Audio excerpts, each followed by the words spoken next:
All right, here we go. All right, gotta post this around, make sure it's working. That's important. Pull up my chat so I can read chat. Also important.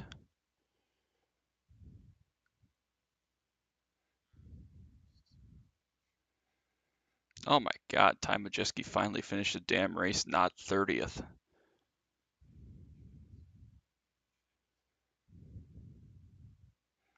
Oh, and that's the playoffs now. Does that mean that Ty's in?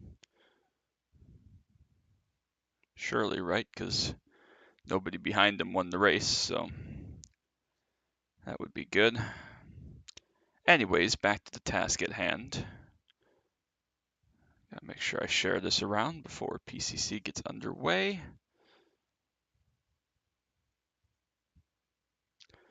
Post this in all the channels.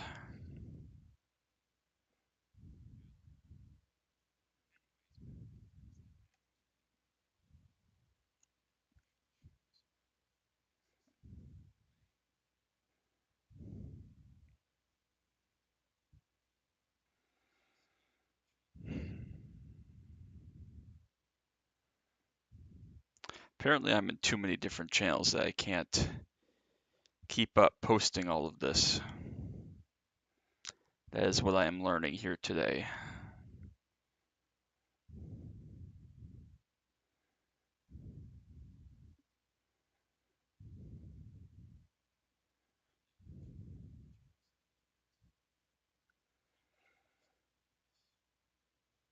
All right, one more.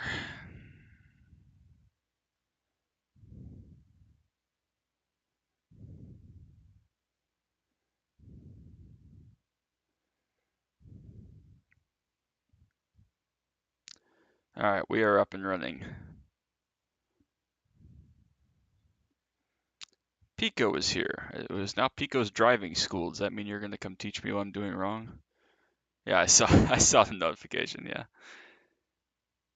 I appreciate you stopping by, man. Appreciate it. We're going to go in shortly here and watch this. I just gotta send this to my mom in case she wants to watch because tomorrow is her birthday. All right, posting has been posted. Mr. Muhammad is here. Hopefully some other people come. Let's see if we can find bottom split. There are only 6 splits, which I mean, oh, I say only. That's a good number of splits, do not get me wrong. So let's go find bottom split. What do I have to do here? I just want to watch. Whatever, Clio's fine. We're not running any laps. You don't do much wrong. That is true. I very rarely do stuff wrong, but when they go wrong, it's usually big. I'm going to add a reaction every few minutes just to see myself. Okay. I don't even know what that is. Is that supposed to be me? It looked like a white guy. If it's white as hell, it's probably me. I want to make it clear I don't know anybody in this split. I'm not watching for any particular reason. I watched my friend Gavin's race earlier, bottom split. He finished P4. That was really cool to see. That's his best road race, maybe ever.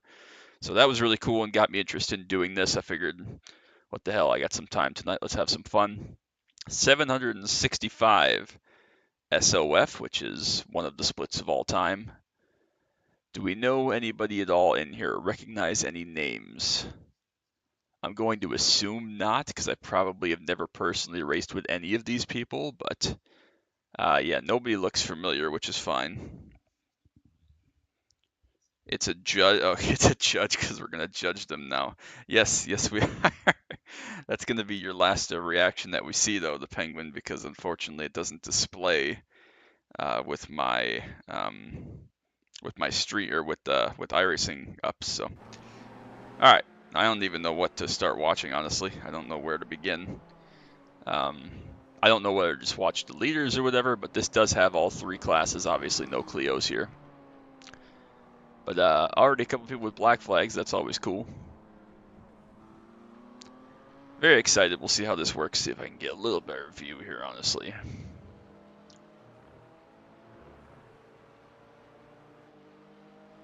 Back this up a little bit so we get a little wider picture. Oh, now people are. Okay.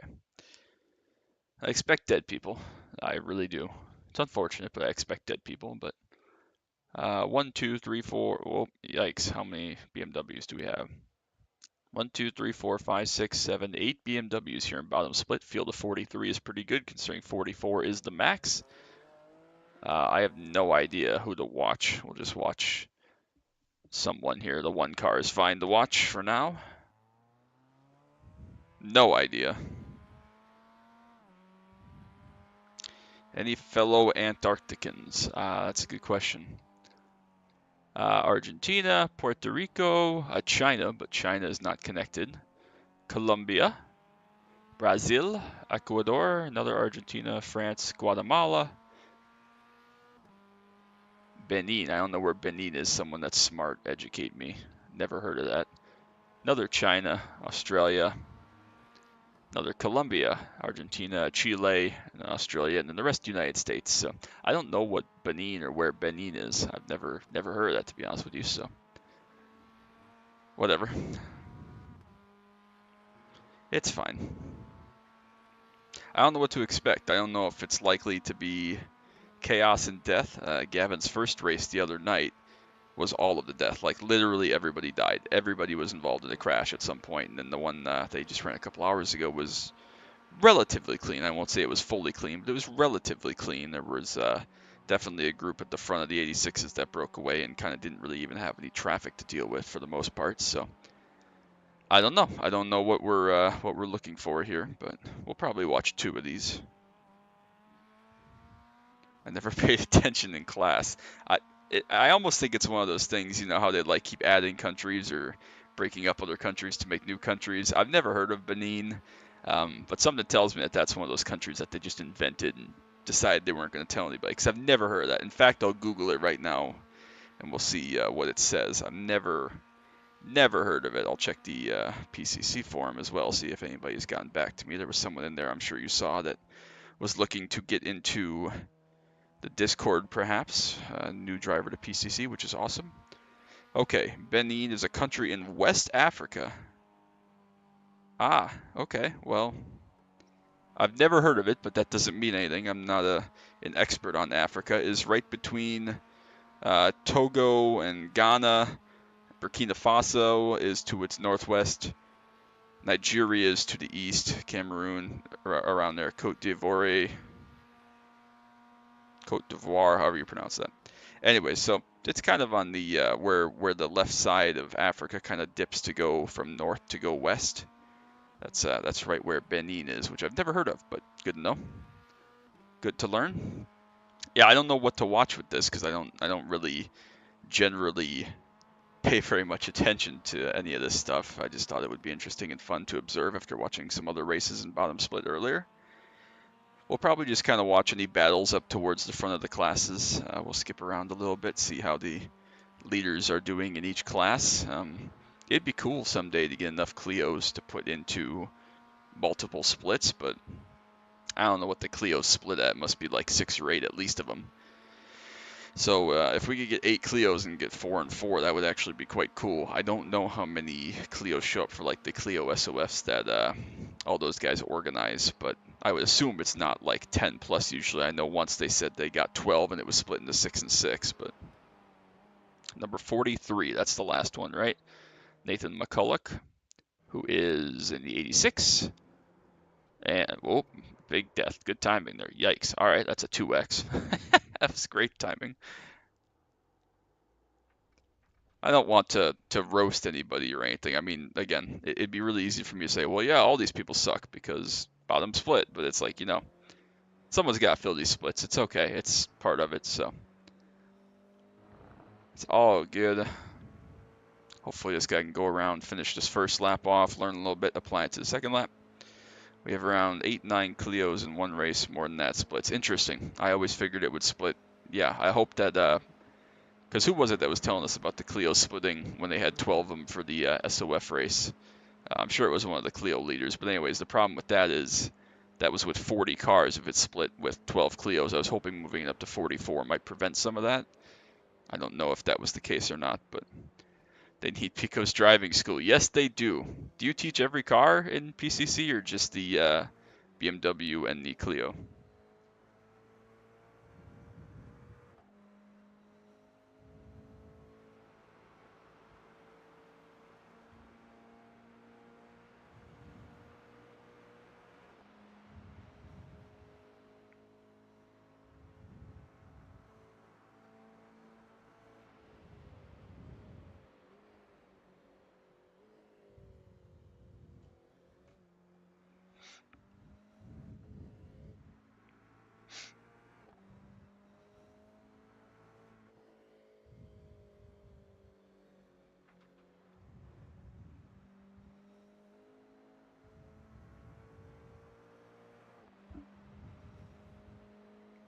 All cars, the fundamentals and technique work in every car pretty much. Yeah, that's kind of what I teach people. My Discord friend group, that I've mentioned a couple times, that people that go through my kind of Solstice crash course, that's what I always tell them. I said, if you can figure out how to drive the Solstice, not even necessarily fast because it's a particular thing, but if you can figure out the fundamentals and the basics and what it takes to make the thing go around the track consistently, that basically applies to all the cars. Because obviously, in general, as you get faster and get more speed, you get better brakes, better aero, better handling, whatever. Ooh, this poor guy did another big snap, another 2x there, so both his Q laps are gone, unfortunately. Um, as you do that, though, you get other cars that basically have the same brake markers, so you'll still brake at roughly 300 or 400 meters for pretty much every car, just because they all kind of roughly have the same braking point once you get dialed into what you're looking for. So helps even in dirt road. Yeah, it's been a long time since I've driven dirt road, to be honest with you. I kind of miss it on one hand, but on the other hand, it's such a crapshoot now. There are so many sweats that just have a million ironing and wait for any split to go official. I'm thinking of one person in particular, but that person makes it no fun to race anything rallycross, at least who I know best and have been most successful in, just because they're just waiting there and they have like 10,000 ironing in rallycross, and every split that goes official, they get a notification and show up and ruin the party. So you can't even get to good racing with people because you're always fighting for seconds. So much more enjoy my sports car. Oh, this guy's in a little bit deep, but got stopped, got turned. Good thing. Miguel on hell. Yeah, I much more enjoy my sports car and my occasional oval stuff. The tire wear stuff on oval is very fun to me. Gen 4, 87s, etc. Be open. The problem I have with Formula, even though I really, really enjoy Formula because it's more or less the same as sports car. I love the USF car, but you can't make any mistakes. You can't have any wheel-to-wheel contact because you just die because there are no fenders. And so it's really hard to have a good, fun, clean, competitive race in open wheel, which sucks because they are a lot of fun, but that's generally why I stay towards sports cars. I did a lot of it last season, trying to gather as many certificates as I can in one season. Yeah, I've been there. I think I have a race certificate. Oh, I guess we're out of queue time. All right. I think I have a race certificate in every license. Maybe not Formula anymore, but definitely I had one before the license split. I had one in everything, so that was pretty cool. Let's see. I guess these guys are all going to be pretty spread. We'll see how the front 86s sort out. I'm trying to think. I finished third overall one season in rookie dirt street stocks. That was several years ago. Myself and Alex McCann drove rookie dirt street stocks for fun when you could run that with everybody. We did that. Obviously, I've won PCC overall in the Solstice. Oval, I think I finished third, I believe, second or third in rookie street stock points again, but I finished other things in that.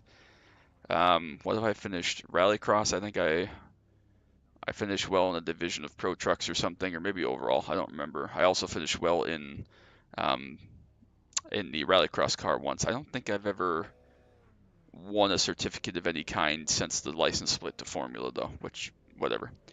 True Formula cars are a lot of fun to drive, but races are more dangerous. Yeah, that's pretty much how I feel. I mean, the hard part is I've always felt like my skill set is with tire wear and patience and playing the long run. It's why I prioritize making so few mistakes.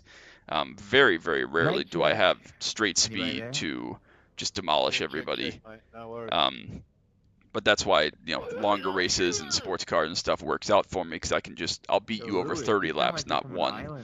And the problem with Formula then is you only get one chance, you die. So That's pretty frustrating. What a Definitely game. more What's that mic dangerous, and from? especially stuff that has standing starts. It's just tough, and my pace is not there. I mean, even I'm in getting an like island the rookie accent. Is that what you're cars, or getting? the Formula V or the Formula Ford or the USF or Oh, it's anything like probably that, me. I just don't have the pace or the aggression to make a Hey, ton of what's a lap fucking time, island? and my brain just Yeah, does not catch think my car, fast please, enough dude. to equate the amount of grip those cars have.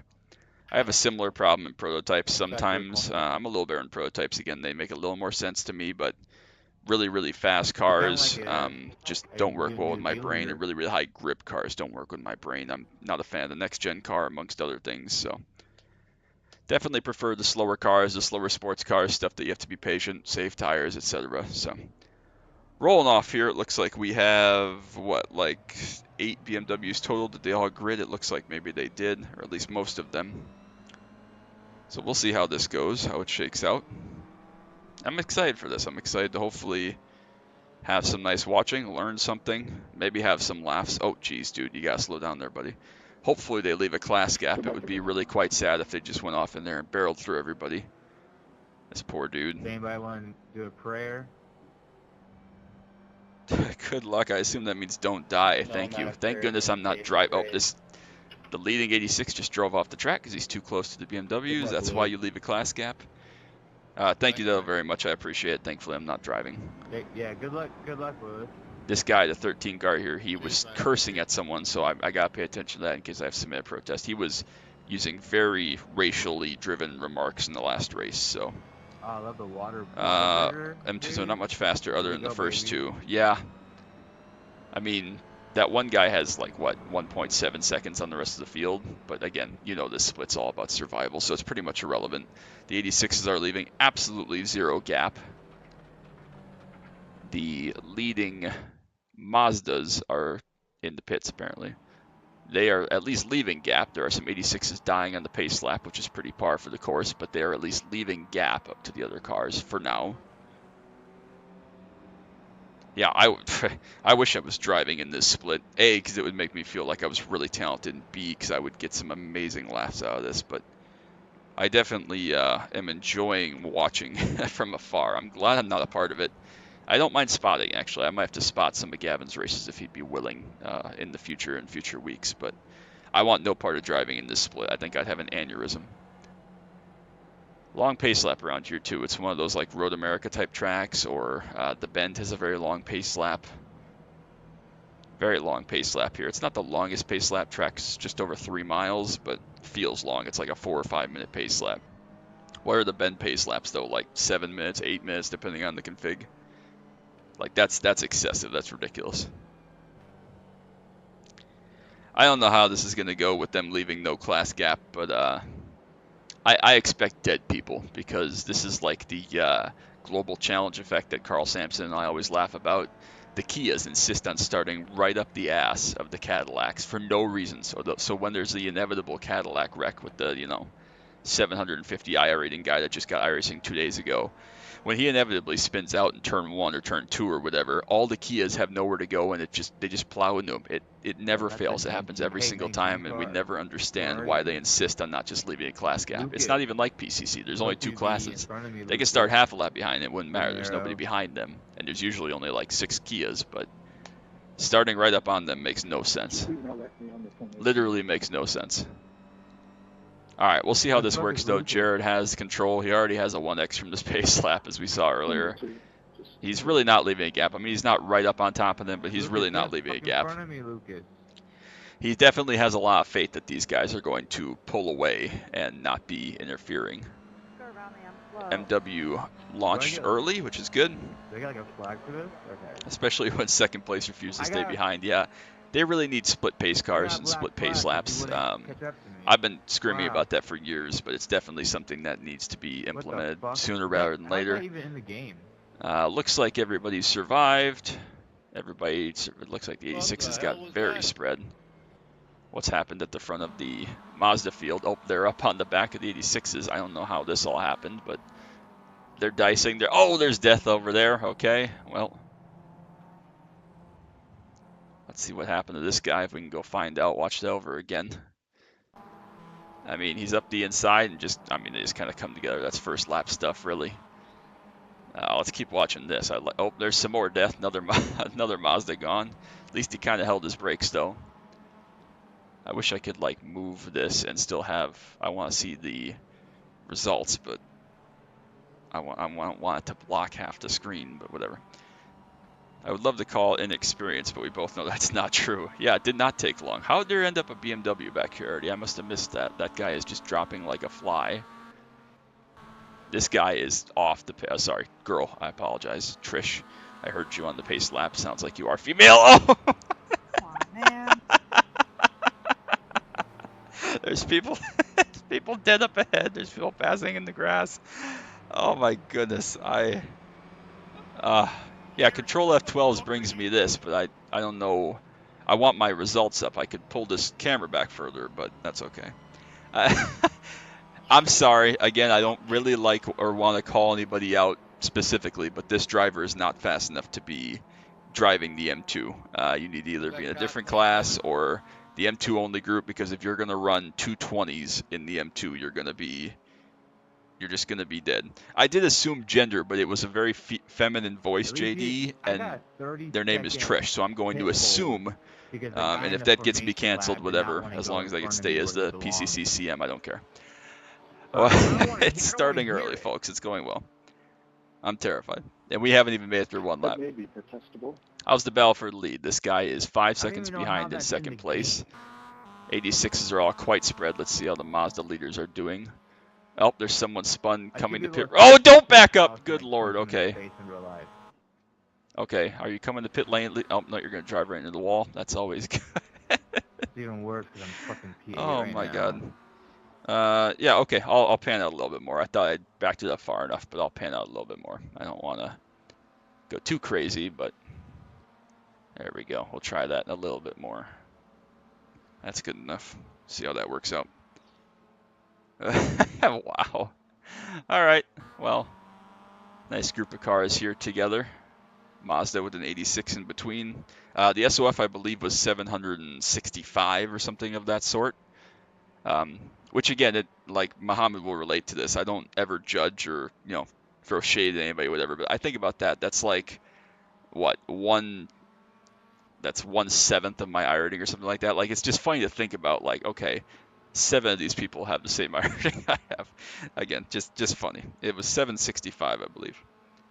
Thought that's what you were looking for. Oh yeah, no, thanks. I appreciate it. This is better. I don't want to back up so much that you can't see the detail through the stream. But I like having the results up there so we can keep an eye on who's doing what. If anybody has any incidents or whatever, close battles, we can go watch. So looks like there's a nice gap up ahead here with a couple cars. So we'll just keep an eye on this.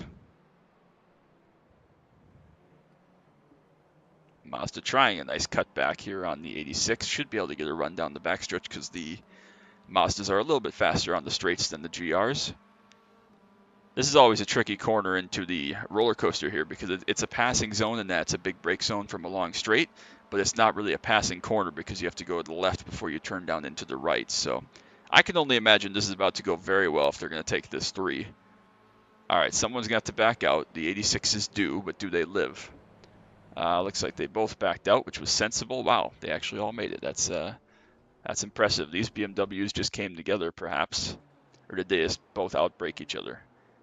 Yep, they had both outbroke themselves and drove off the track. So, bottom split things. Let's check on battle towards the front of 86. Oh, these are 2 leaders here of 86, battling pretty close. I'm enjoying this. Maybe we should make this a regular thing because this is quite fun.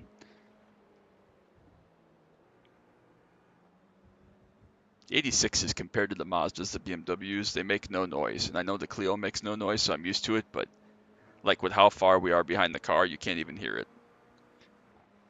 But that's okay because I'll just talk your ear off this whole time, so it's fine. A couple Mazdas here battling close. Nice cutback from Timmy again. He's going to chuck it up the inside, pull a move that Gavin made earlier. He's not clear yet. Is he going to turn in anyways? Are they going to make contact? They're good. Through the S's, they're still good. Wow, this is genuinely good racing right there, side by side. Brain bandwidth is stretched thin when you're newer. That is 100% fact. Again, just survival is the key, especially to these splits.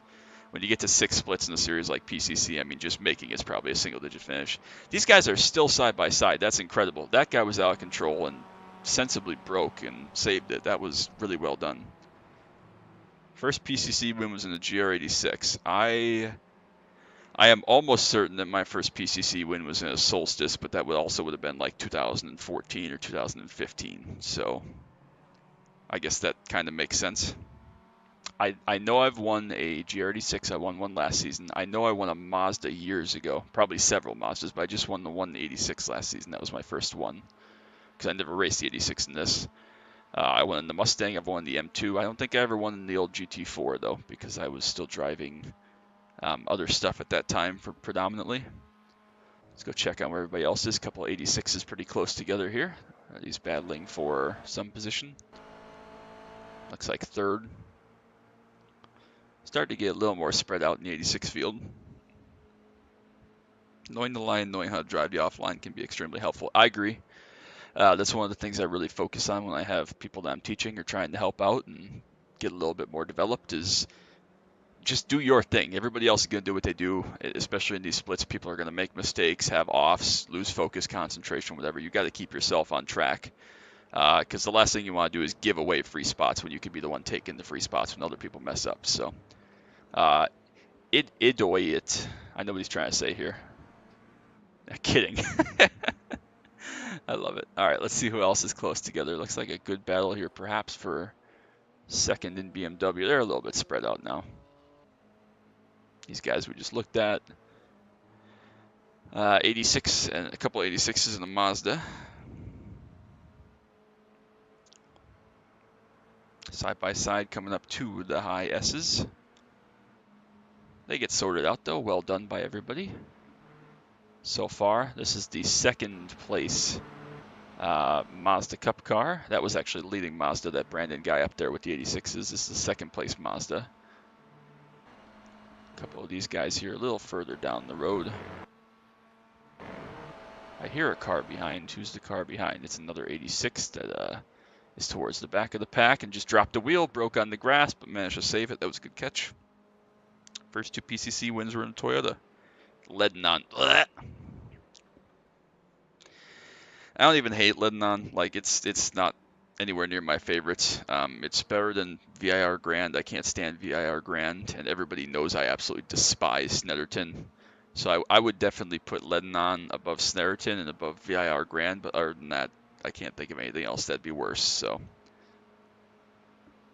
that 31 car that qualified with that huge margin is just run away. I mean, he's on lap 5. He's not even halfway yet. He's a third of the distance. And he has a 15-second lead, so that's pretty impressive. Next 36 were in the M4. I kind of regret not getting a win in PCC in the M4, but my backstory with that is I tried running M4 like 2 years ago with my friend Ethan, and we just ran M4 multi-class with the LMP3, whatever. And the only M4 I owned, the only GT4 car I owned at the time was the old M4, and I despised it. I hated it. It felt so heavy, top-heavy, unmaneuverable. It wasn't fun by any means. I just did not enjoy it, and so I couldn't stand it when it was in PCC. It just did not do good things with my brain. And, I enjoyed the car for what it was, but I drove the Aston in a league with another one of my friends, Dave, in a GT4 league. I drove the Aston Martin. And that car is night and day difference. It still has all, oh, this guy head is spinning, follow the tail. Good job following the tail. Always follow the tail. But anyways, so the GT4 car, Aston, still heavy, still felt slow because that's kind of how GT4s just generally feel. But honestly, it wasn't that bad to drive. It was almost enjoyable. And so I like the feel of that car. Let's check in on this last BMW here that was off pace. Again, I don't want to flame anybody, but if you're at 228 and 219, honestly, you should be driving a slower class car just for this to get used to it. Snetterton is terrible. So if you haven't seen, go later and watch my, probably just search my name and then Snetterton Kia, my Kia race there. was the worst race I've ever run in my iRacing career. I still have nightmares from that race, Kia's at Snarton. Literally the worst race ever. And it was partially my own fault for a number of reasons. I had a dying G29 at the time. It was early in the morning before I went to work.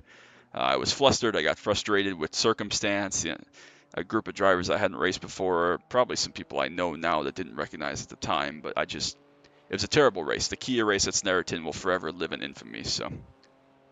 I got the M4 when they first announced anyone who will buy it will get the credits back. Oh yeah, when they released a new one, so you got it for free, right? Yeah, that's a wise move. It's always nice when they do that, but then on the other hand, essentially you just got a car that you can't use anymore. But I understand why they do that because you're essentially then getting the new one for free. So understand it. Who's close together on track here? Oh, people are jumping around. A couple 86s pretty close together. They're running like 5th and 6th. 386s, I guess. There's one up ahead, though. I did watch that Kia race after seeing the one I raced you in. Yeah, that was. I don't like talking about that race. It wasn't my proudest moment as a driver, as a YouTuber, as anybody, as an iRacer. Honestly, I mean, it was really not pretty. Again, I don't really think I did everything wrong in that. Oh, this guy's gonna almost have a spin. Nice save. Yeah, that Kia race, it just kind of that cataclysmic event that happens. Sometimes shit just goes wrong, and it all happened to me at once. And again, as someone that very, very rarely picks up incidents and makes mistakes, and I'm very proud of that, to get disqualified in 5 laps from a race is absurd for me. So again, circumstances, but eventually I'll take the Kia back there and get my revenge and kind of put it behind me. But for now, I'm still salty. Oh, this guy is a little bit too deep there under the left-hander off track. Some of these curbs are really strange here because like that corner, that previous corner there, the curb sticks out further than the grass. So like the curb is like onto the racing surface. Like this one here, the exit of the curb is like out onto the racing surface. It's very strange in profile, and it's kind of misleading on where the edge of the track actually is. So I had a few races like that, unfortunately. I think that's the only time I've ever been DQ'd. I can't think of another time that I've been DQ'd. It's probably happened at some point, but I mean, I'm the person that averages, less than half an incident a race for the last several years, really. But I can't remember another time that I had that many incidents, certainly in like a quarter of a race distance, but it happens. It's part of it. All right, let's look through the field again, see who may be close together. A couple different cars. This is the MX-5 leader, kind of all by himself, actually. We just looked at that guy. These people seem to be close together. This guy's off track. Is he going to save it? Are they all going to pile in together? They're going to be like 3 wide. Force them off the track a little bit there. This is Ethan again. It's all going well. This guy going to head, make a big move, and send into turn 1. He's looking for it. Is he going to outbrake him? Yep. Let's just haul ye the shit in there. There you go. Actually, good pass. That was pretty well executed. Just a nice outbraking maneuver. Didn't make the pass, though. So at this point, you're just kind of slowing each other down, running side by side, especially through this section. Oh, Mazda with a big twitch there over the curb. Nice crossover by the black 86. Ethan going to try to follow up through, but there isn't really anywhere to go, especially through this section. Very, very tricky. A lot of faster cars will try to make passes through here. Really leaves you nowhere to go if you're the slower car like a Clio or anything. You can't get out of the way even if you wanted to. It's very one line. I had one lap car in the Kia go off track, then got DQ'd right before he came back on track, and this ghost spun me around in the lead. Yeah, that's the worst when you have like those weird netcode prediction code things, as Ethan runs a little bit of a cut track there. The prediction code's almost worse because it's like, oh, don't pass there, dude. Thank you. Prediction code's almost worse because like I know that I didn't actually get hit, didn't actually, get killed. It's just how it worked out. But again, guy behind got spun out there. We'll go check out what happened to that one. What happened into this corner? This is into the oak tree. Big dive up the inside. He's really not far enough up there. He really just released the brake and spun the 8 car out. That was pretty sloppy, but again, bottom split things. This guy looks to be aggressive, so we'll just keep watching him. I always tell myself, though, I've beaten myself a couple times this year. I beat myself in B Open back in the spring in Atlanta. Just trying to get too cute during a green flag pit cycle, speeding on the pit road. I think I've had 2 non-top 5s this year, and that was one of them. The other one was the Coke 600 where we finished, I don't remember, 16th, 18th, but that was the other one. And I was running 4th or 5th and was trying to get 3rd and instead finished 11th. Like, it's just silly mistakes like that. I can live with it when I do it to myself, but it really sucks when people make weird mistakes and take you out with them, because it's like, all right, well, if I did it to myself, I only have myself to blame, and I can live with that. But when I just get killed by someone that is either clueless or not paying attention or whatever the case, that really does hurt. GR86s do that in Top Split too. I I love the GR86, and it is a good car. It's not quite as good of a teaching car as the Solstice, in my opinion. But yeah, it seems like a lot of people that drive that car like come straight. Oh, what a send by the black car up ahead. It seems like people that drive the GR86 like got all their driving lessons from Gran Turismo or something. Another big send here by Brent Buttersworth. It's funny, and I say that having 86 ahead is off. He's going to save it though. Good catch. Having started racing, as I've talked about many times, on Need for Speed and then moving to Forza 4 way back 15 plus years ago or whatever now, like making fun of people that came from Gran Turismo or whatever, like I remember when Gran Turismo versus like the original Forza games versus DT Racer was like what you had to pick from for racing games, which is absurd now to look back on, but there were none of the cool fancy high-tech games or sims that we have today, which is part of it, but nope, that guy behind there just had a big old send. This is Ethan on Mr. Buttersworth again. A couple cars in the line here. Mazda's catching some 86 traffic. That'll be interesting.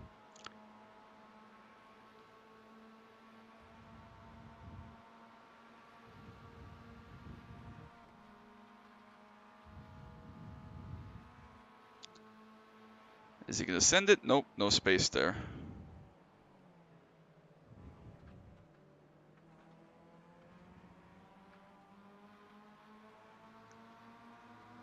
Well, they're still alive, still side by side.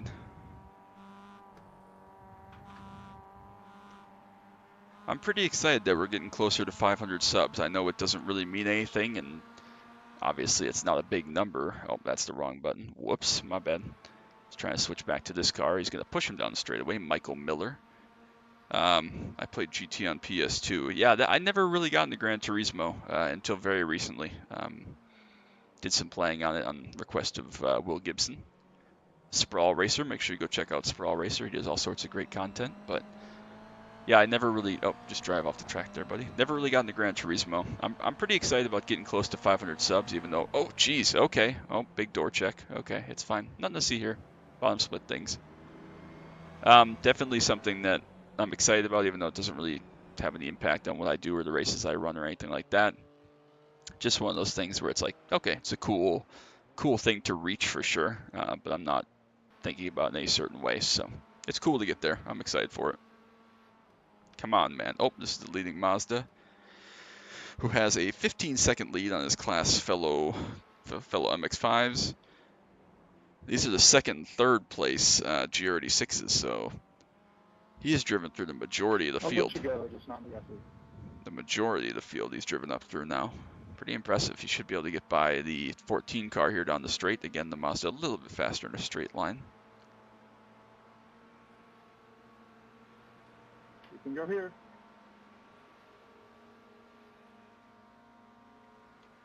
God, that 31 car up front is just shitting on everybody. 22-second lead, 34 back to third, 55 back to fourth.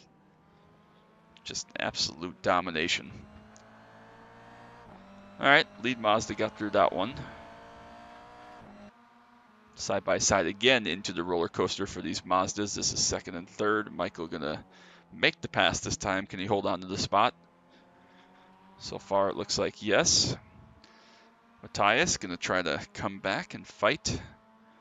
They probably got a couple laps to go, maybe 3 or 4, I would guess. Surely they have time for that. Slow 86, very slow 86.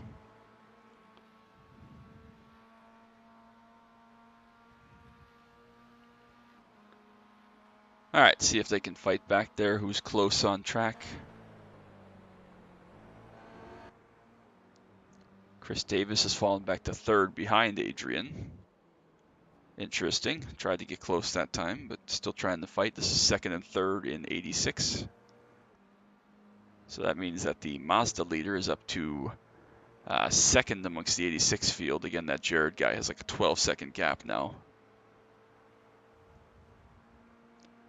Just going to be about 3 to go when they all get back. Probably going to be a 13-lap race again, which is pretty standard this week. I think most races have been 13 laps that had BMWs in them. I don't know how long the race was that Gavin had. Might have been just 12. Oh, Chris is going to run a little bit wide. Good save, though. Yeah, they are all doing a pretty good job. I mean, you know, there's always going to be the incidents and the laughing moments and whatever that we've seen, but I say that and then we see well done clown from the 43 car. But yeah, let's go see what happened to him actually. Why not? We got time. Well done clown is a hell of a statement. So, he had the tow or came to pit road for some reason. So, let's see what happened here. Who's the car next to him? It's Ethan. So is this guy a lap down though? So that's my thing. See, I think that this guy here, 13th and 32nd. So this guy's a lap down. I'm not saying you have to jump out of the way. Okay, yeah, I'm sorry, Mr. 43 car. Maybe this is why you're the 43 car, but you just turned right across this guy and you're not even battling him for position. You just turned right across him, lost control, overcorrected, and crashed yourself into the wall and then called the other guy a clown. That's A+ there. Oh no, that's a big hit. I don't know what that. I think he just got DQ'd, unfortunately. This is Florian again. He's going to try to go up the right, knowing this is a big brake zone towards the left. He's just in there too hot, out of control. Slams into Ethan, and I think, unfortunately, he actually collects the Mazda and all the other field. We missed that the first time there. That's quite the big crash there. Unfortunate. But, yeah, I think Ethan just got DQ'd. Don't rejoin. Oh, my God. Okay, well, what happens here? As these poor guys come over the hill. This is, again, second and third. Oh, they just drive right into him. Okay, well, we just finished talking about how this was a pretty respectable bottom split, and then they go do shit like that. That's why we're watching this, though, right? And, jeez. Okay, it's fine. Oh my God! What? Holy shit! This is the leader too. This is the guy that had a huge margin. Just haw ye in the fuck in there. And he's in an OnlyFans paint scheme. He is way off. He's lucky he didn't hit the fence, and that he has a big lead. Although most of that lead's now probably gone. Yeah, terrible lap last lap also. You still got to navigate some Mazdas. He might have made contact with that guy. Mazda behind there in the weed car getting hit by the OnlyFans car. Well, now it's all going off with 2 laps to go. That's it was so calm, and then we had to say something, and then it all just hit the fan. We got DQs, we got haw-ye sends, we got all sorts of stuff here. That's what this is all about. This BMW in second place is going to try to work past... Oh, I saw that one coming. Tried to work past the Mazda and the S's. Just not enough room. You got to be so precise.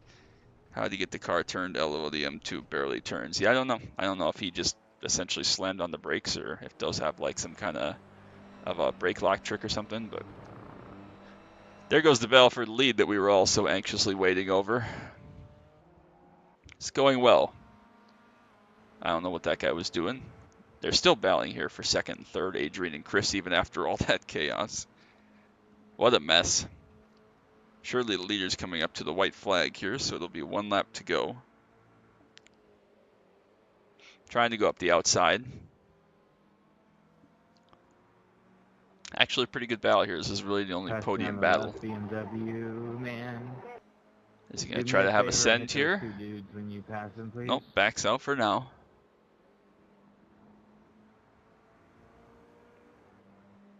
Not far behind, though. And they shouldn't get lapped by the BMW leader. Seems to be far enough behind to keep them safe. Another disconnect there. Half the field's going to be disconnected by that time. Just got to the white flag, the 31 car did, so it is going to be a 13-lap event, as expected. Only made it by about 5 seconds, though, after that, after that previous incident. So let's see what these 86s do. They obviously have the 26 car, the leading Mazda, up ahead of them to provide a little bit of draft. A couple DQs already that we've seen. Chris is just trying to stay close because these guys have been in the battle for quite a number of laps now. And you just gotta stay close to have a chance. You don't have to go crazy. He actually got a really good turn through Oak Tree there. He's not far behind. He might be able to draft up to these guys. While we're waiting to see that, is Trish still rolling? Yes, they are right up ahead actually. So back to this battle between Chris and Adrian. They're close. This is the closest battle on track for a meaningful position. Thinking about having to die, but really not close enough at this point. Braking quite late after 100 meters, actually out of control. Somehow they both basically corralled on track. They were Oh, both that out guy of crashed control in the there. I'm last shocked lap. that Is they that you, saved that. Williams? A couple more disconnects. Half the field is already gone. The race isn't over yet. What a mess. Yeah, he's driving one Oh, behind you guy right ahead. now. He was Adrian's off driving like a track. Is he going to maniac. save it? Yes. But now there's only one lap left. Going to have to do the hard work. Jarrett's far away. Brandon's far away. Can Adrian get back in contention to be close? That is the question. Meanwhile, Eric still having trouble getting his car stopped. Probably just boiled the front tires, but no matter. Sliding all over the place, but that's okay. Pace was strong. That's All all right, right, can Williams. Adrian catch up on this final 3/4 of a lap to get back to P2 in the 86 class, currently P8 overall? This has been a pretty good race, very entertaining, very fun. I think we'll watch one more. There's another one starting here in about 15 minutes. We'll watch that one, and then we'll call it a day. Don't want to go too crazy late here. This is fun. We should do this semi-regular. I'm not sure if it'll be every week, but I'd like to do a nice PCC Bottom Split stream. That could be a lot of fun. Just to see what these guys are all feeling and thinking, and see how many people think that the community manager and the schedule sucks, and I can use that to deal with them in the comments of the forum or protests or whatever. So doesn't look like he's going to be able to get close. Car ahead though Good is in race, some traffic. That's the everybody. wrong way. Who is the car ahead? Oh, it's Florian, who made their own mistake if I remember correctly. So I don't know what they're really racing for, but that's okay.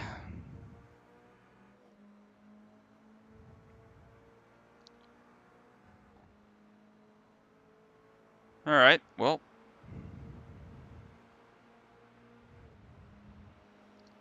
final couple of corners here. Is there going to be any late drama? Florian with a little bit of a defensive move there for no reason whatsoever. Chris trying to get as close as he can to a 4X for no reason whatsoever.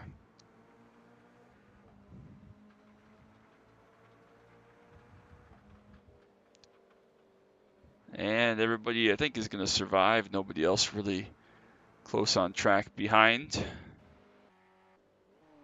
Nope, everybody else done. So that was it for position. Everybody will finish up as time expired.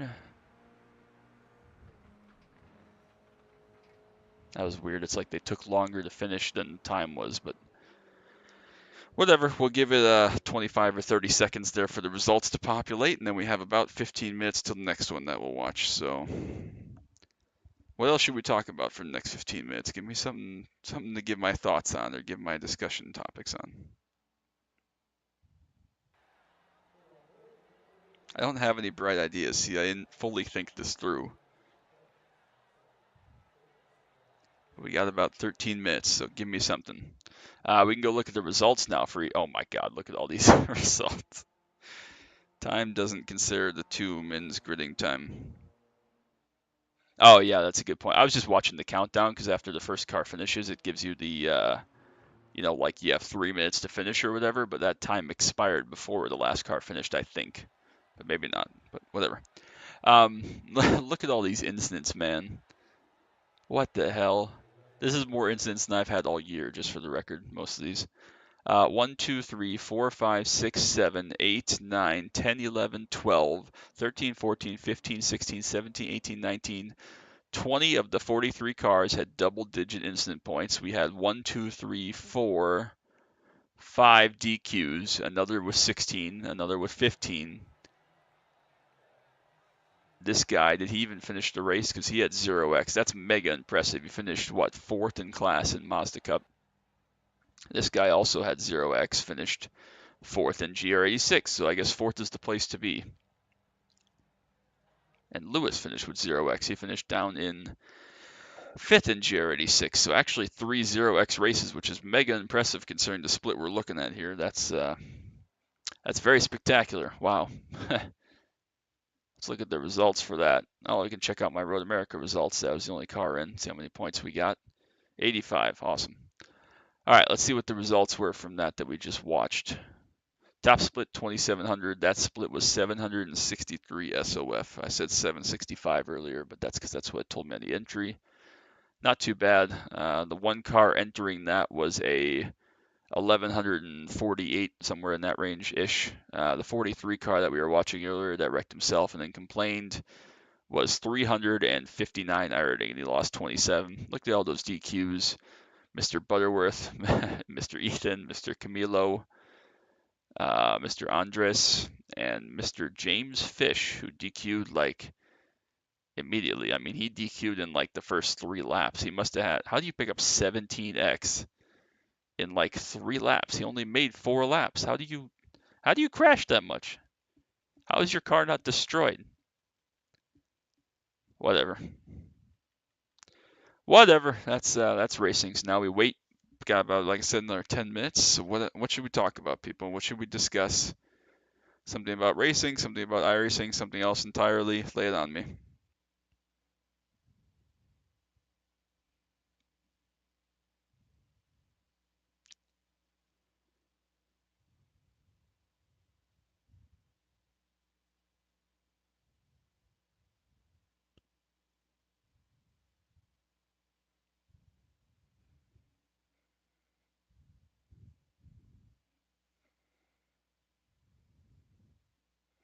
Nothing? Y'all are killing me.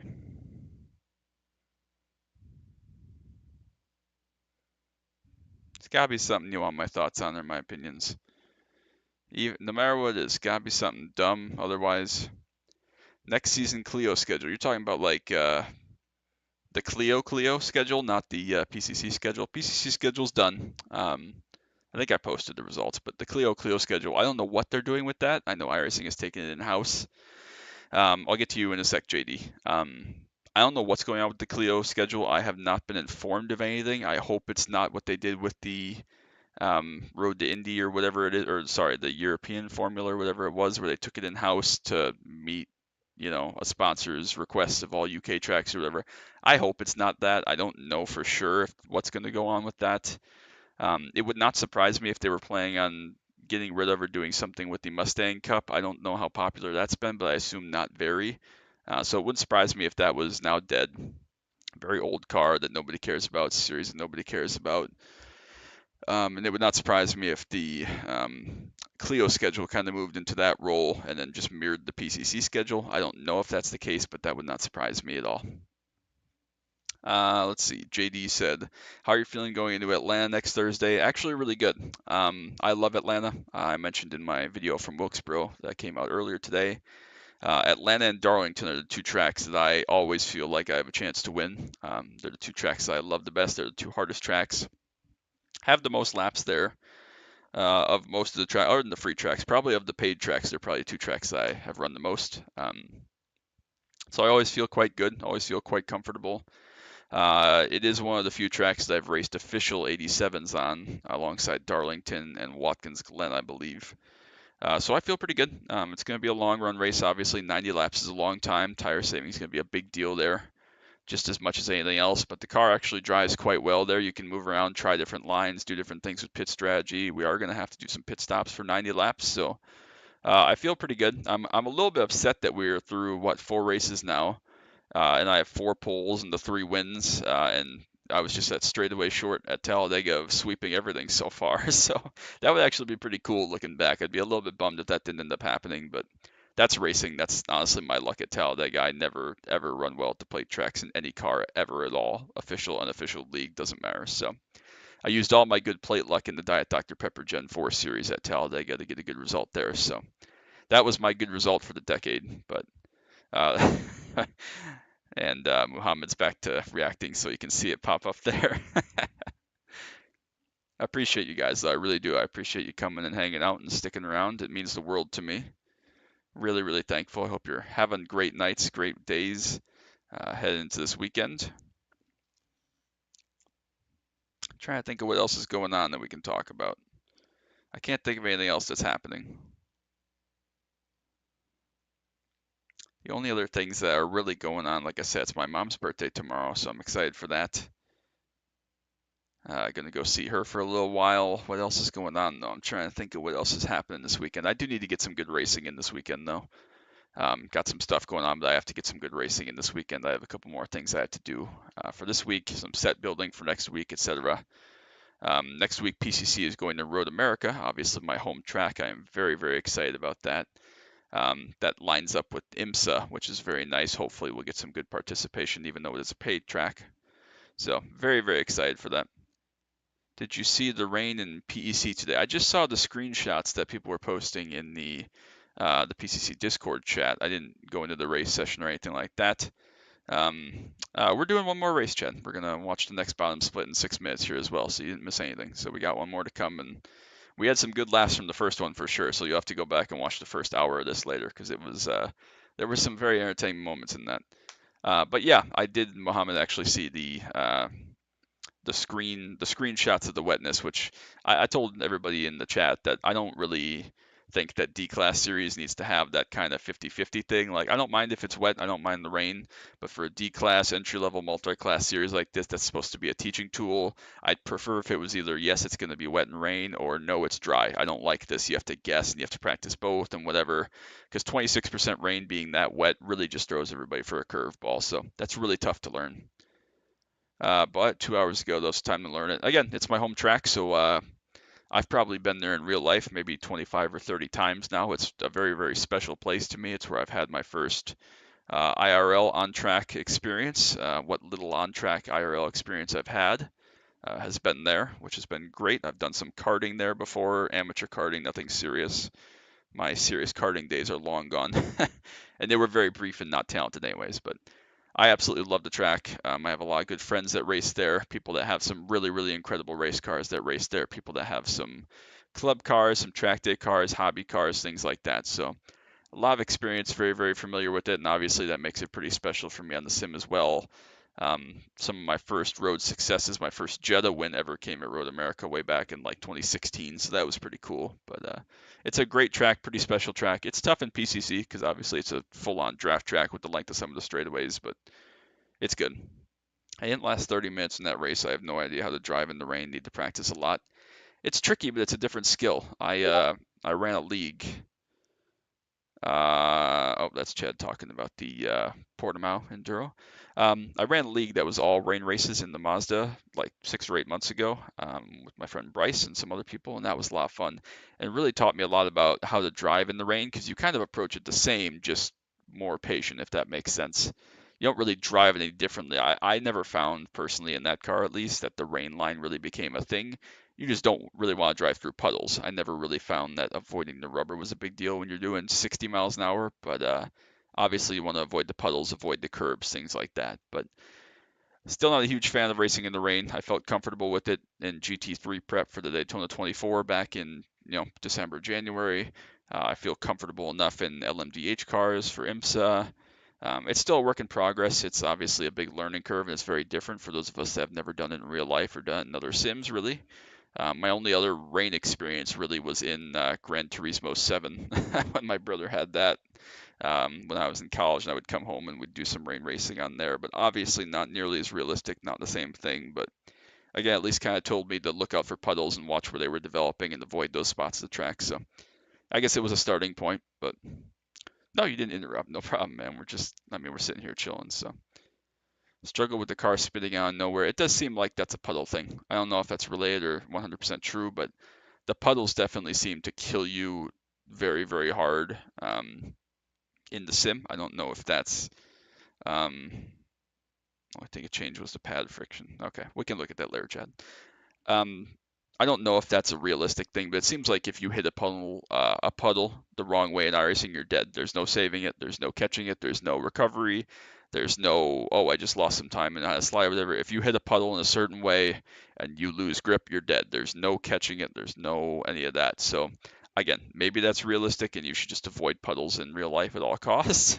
But That's never been what I've heard from people that have done some real life driving, so I don't know. Um, what else is going on? I have a nice video about my car Bluey coming out midweek this week. That should be very exciting. My Camaro. Hopefully next week, and by that I mean the week after this upcoming week, 10 days from now, whatever, I will have some other kind of road, viewing content from Road America of some sort or multiples. My brother and I are planning to go there for most of the IMSA weekend coming up, weekend after, tomorrow. So very excited for that. It'll be my final trip or final planned trip to Road America for the year. It'll be, I think, the fourth or fifth time I've been this year. So been a really good year. Have one more kind of local super late model race to go to also in a couple of weeks. So very excited for that. Love some local Midwest super late model action. And yeah, then it'll be kind of mid-August, and that'll be a wrap for in-person racing viewing for the year. Still hopefully have a couple of good trips to do, a couple things to see, car spotting to do. So a lot of good stuff going on. Very excited for it. But now we're down to the last minute or two here before our session launches. No idea how to find out about them before that inevitable spin. Yeah, I mean, honestly, what really helped me, to be blatantly honest with you, was just doing it wrong a lot. Like, I went in as much rain as I could put in an AI session at, like, Daytona, for example, in the LMDH, a track combo and car combo that I knew really well. So if you feel comfortable in, I don't know, at Summit Point, for example, in the Clio, go there, put it on, like, way the hell more rain than you'd ever see, and they'll at least give you a baseline for how to drive around there in the wet. You know what you're looking for. See what happens when you try to do that in the rain, and obviously back up and figure yourself out. That's what really would help me, is to go like way the fuck off the deep end, because then any less rain than that didn't seem so bad. Do you have the graphics fixed on a show on reflection? That's a good point, Chad. You gotta have those graphics on that show all your puddles and everything. Because that's actually a really good point, Chad. That's the same thing I struggled with when Dirt was released. I didn't have enough graphic settings and computer power to see the track evolution as the track slicked off, and as it turns out, it's really hard to run on dirt when you can't see where the groove is anymore and see where the slick is. So glad we have that addressed now, but that's a really good point. Very, very important to see the track development and the water buildup and the puddles and all those things. So very, very good point. All right, is our session live yet? That's the question. We are at 10:30. I do see them, but some parts like today before the roller coaster, it wasn't that visible. Interesting. Race sessions have not launched yet. Okay. I wonder if that's a viewing thing or a shadows thing. I don't know. I'm not a huge expert on that. People like Chad or Will or some of those people would be able to better inform me about that. I think 7 cars went off like me too on the same lap. Yeah, that's the thing. Again, in a series like ours, I'm not a huge fan of tracks being that crazy wet or that unpredictable, because it's hard enough, like I said, to have people that want to run through the series and figure it out. Throwing another, element of moisture or changing conditions into the mix will probably fine for the PEC series. I'm not a big fan of for PCC. It's just one too many things in my opinion. We have enough to worry about before worrying about changing conditions at D class. So with this many cars on track and multi-class and so on. So just not a fan personally. It is what it is. Obviously they're not going to change it, but just interesting. So again, 6 splits is awesome. 2318 was top split, 37 cars in bomb split, so a little bit less this time than we had last time out, but bomb split is 709. And what was it, 763? So this is actually a lower split than the previous one. So that'll be exciting. Can't wait to see this one. See if any of the same names are in there. See if we can get some more good action, some more good laughs. Join session, yes please. Abdul A was in the previous one that I watched. Might have been Gavin's. Mr. Butterworth is back. Looks like my stream may have froze briefly, but it looks like it's okay.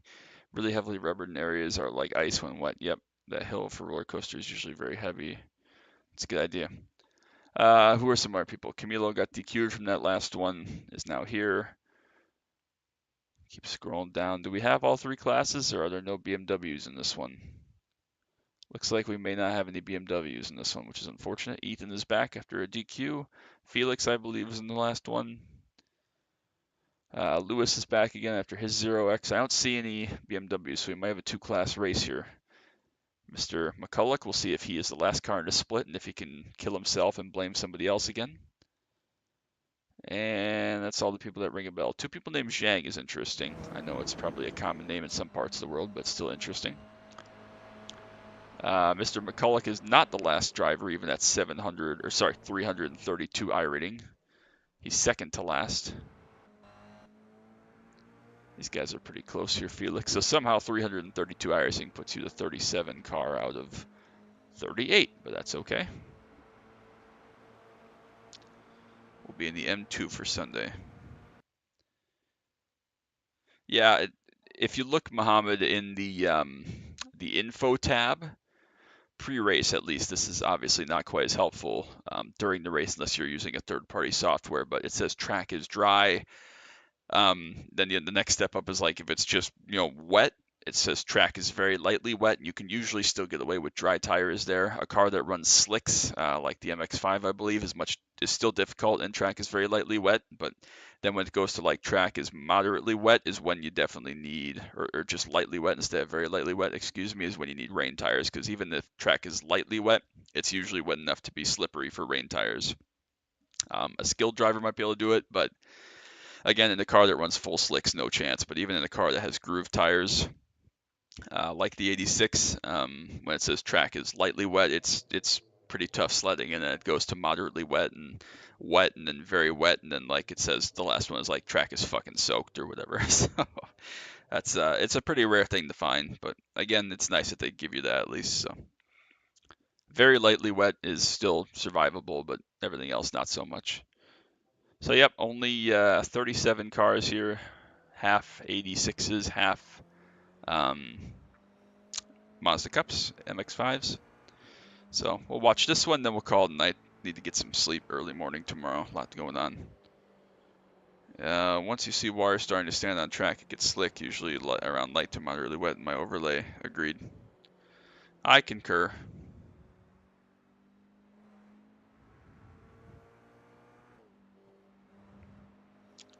This has been quite a lot of fun.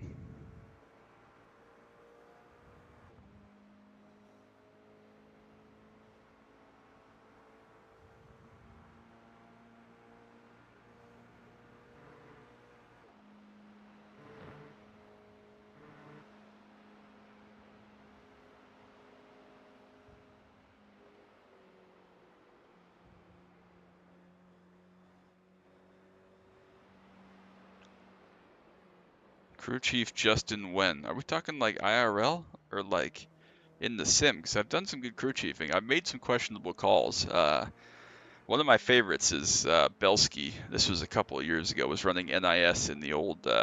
This must have been the Gen 6 Cup car, the early days of Gen 6 when they actually had power and it was hard to drive at Atlanta.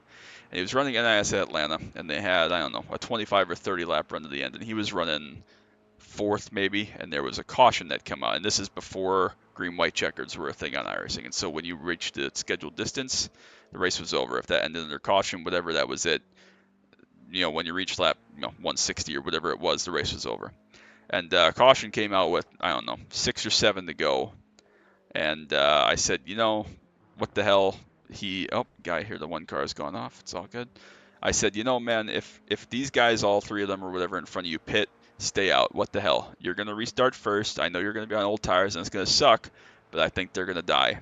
And it was NIS, so there were 30 whatever cars out there running. And he was in a pretty good split. He was like 4K at the time, maybe almost up to 5K. And led the race off into turn 1, and they wrecked through 1 and 2, and he got to win finishing under caution. So I've made some questionable decisions as a crew chief, but sometimes you rely on the experience, you know what you're looking at, you know who some of the ego names are, and you make a decision, you live and die by it. It's easier for me to make sitting in the box, when someone else's iRating is at stake, but I would love to do some more crew chiefing. I'd love to do some spotting. Part of the plan was spotting for the guys when they're running Porsche Cup and IndyCar this season, Carl, Nico, and Will. But it's never really happened because of vacations that they've all been taking and work for Nico, and then Will killing himself and breaking his foot or whatever. So he's been tough.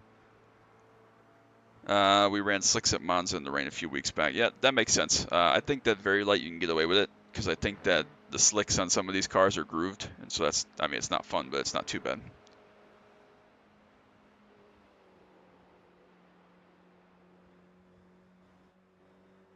voice pack for crew chief. Actually, that would be cool. I would be all over that. Like, could you imagine like my voice, which is kind of gravelly? People have told me that I sound like a smoking Sylvester Stallone, like a heavy smoker Sylvester Stallone. And obviously the CF jokes write themselves. I find that absolutely fucking hilarious, but it's kind of true. I think that would be a good spotter pack and be going, what the fuck are you doing? It's time to pit, whatever. Like that would be quite fun. As long as you don't pit me in next gen with two tires like LNG does, you're good.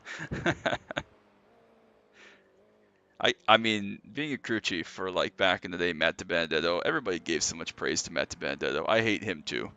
Like not quite to the level of Bowman and Allgaier, but I hate Matt DiBenedetto because every week in that 2020 season, whatever, his crew chief would just stick two tires on with, whatever, 20 to go. He'd get some track position. Like, same reason Kyle Larson gets all this praise. I'm not saying he didn't deserve it in 2021, but when you run well and you're talented and you drive for Hendrick and you start up at the front every single week, yeah, you're going to lead a lot of laps and win a lot of races. No shit. But, it doesn't take much of a crew chief, Jeremy Bullins or whoever was the crew chief on the 21 back then, to just, all right, get to the end. We'll pit with 20 to go. We'll put two tires on you and then block. And then they just wreck over and over for 25th. And that's that. You finish sixth and you look like a hero. Wow, Matt DiBenedetto's so good. He's in the playoffs, whatever. No, he ran 30th all day and put two tires on with 20 to go and passed 20 cars. But that's neither here nor there. I'd love to do a spotter pack. I'd love to be a spotter. I'd love to be a crew chief, obviously. I think that's quite fun. I think that one of the best things about iRacing is getting to watch other people drive and, kind of tag team your knowledge and your input. I really enjoy spotting for new people, like really new people, like Gavin. That they need my assistance and my experience and my thoughts to help. I should probably change my camera again. I forgot to do that for this session. Really like spotting for people that are brand new like this and need as much help and advice and input as they can get. That's quite fun. But I also really like spotting for people with a lot of experience, people like you, Chris, or whomever. Belsky, again, back in the day, Adam, people with a ton of experience, because then we might have different ideas on what to do for a situation. We kind of combine our knowledge and make a decision, obviously, and then see what happens. I mean, that's what racing is all about. You got eyes in the sky and people that you try to help out and make calls, make decisions, and sometimes it works, sometimes it doesn't, but that's kind of the fun. So we got about a minute left to queue here before our race starts off. Starting to lose my voice a little bit. Steve is apparently mad in Discord. Yikes. All right.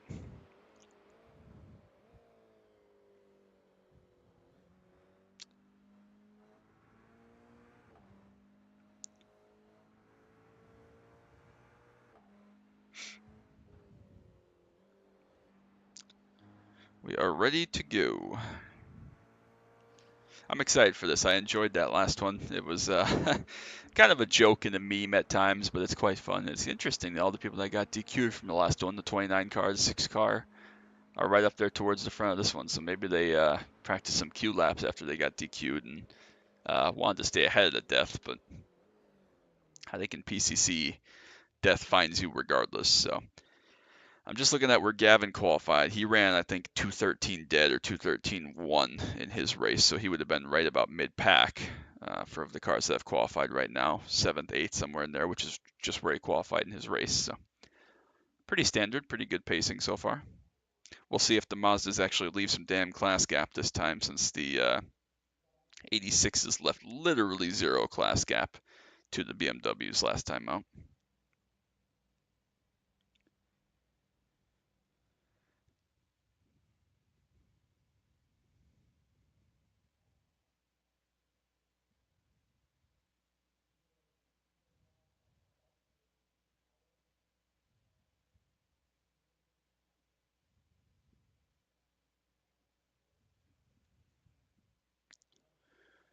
Alright, I gotta go now. I missed the race, unfortunately, but hope you enjoy the rest of your stream. Thanks, brother. I really appreciate you, Mohammed. Thank you so much for stopping by and hanging out. Appreciate all the kind words and all the comments about teaching me you leave on the videos. It means the world to me. So thank you so much. Have a good night. Get some good rest. See you soon.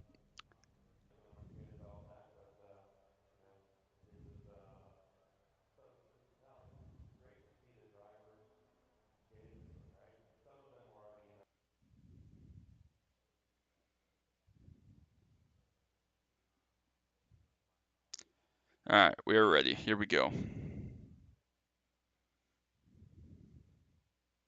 I don't know what to expect from this. We'll see.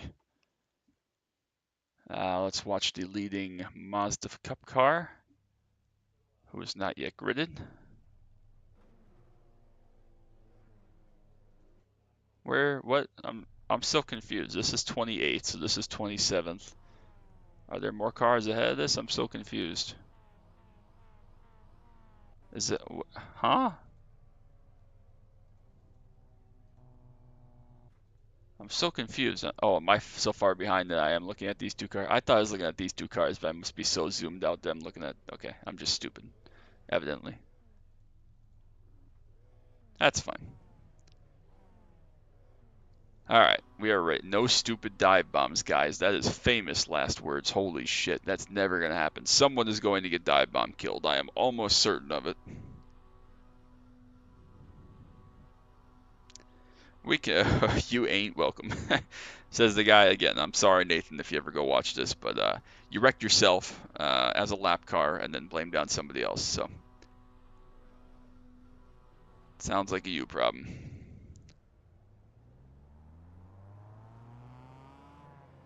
All right, well, a couple pit starters again. We'll see if these guys leave any class gap. I'm not expecting much, but it would be nice to see someone respect some class gaps. It appears not, but it's still early. Zhang, do the right thing here and leave some space, buddy. Doesn't have to be 30 seconds, but just 3 or 4 to get people spread out, give you some space to launch. Not a bad thing. It's a 25-minute race. That's a long way.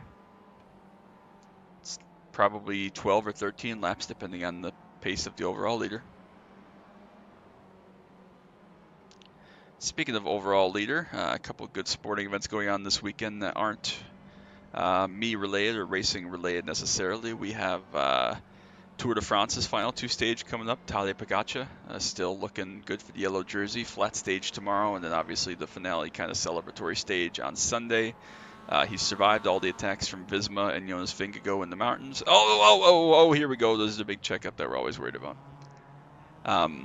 Oh yeah, so a big fan of the Tour de France, big fan of cycling. That's getting to its conclusion. Obviously, Formula 1 is at Spa. They had like a 3-week break, and then they have Spa, and then they have like a 4-week, their usual summer break in August, which made no sense to me. I don't know why they had such a long break before Spa, but whatever. Peter, how you doing? Should have checked himself before he wrecked himself. I like that. Can we get that on a t-shirt? That'd be great, a t-shirt.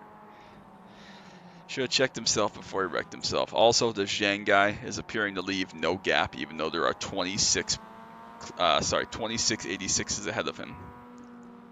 And a couple next to and behind, apparently, but not leaving any class gap. What could go wrong? Men in tights riding bikes. Yes, Chad, I know how you feel about the Tour de France. I'm a big fan. I'm a fan of weird sports. I love both the summer and the winter Olympics. I always watch cycling. I always watch, all the swimming events, a lot of the track and field stuff. I like kind of weird niche sports. Not that they're niche sports around the rest of the world, but I mean, like everybody and their mom watches soccer and baseball, whatever. Not a huge fan. I did play a lot of basketball, obviously, in my youth, and so I do watch a lot of basketball, even though everybody, again, in the rest of the world pretty much loves basketball. But other than that, I don't really watch a lot of football. I don't watch a lot of soccer. I don't watch a lot of baseball. I really love the Olympics. I really, really love cycling.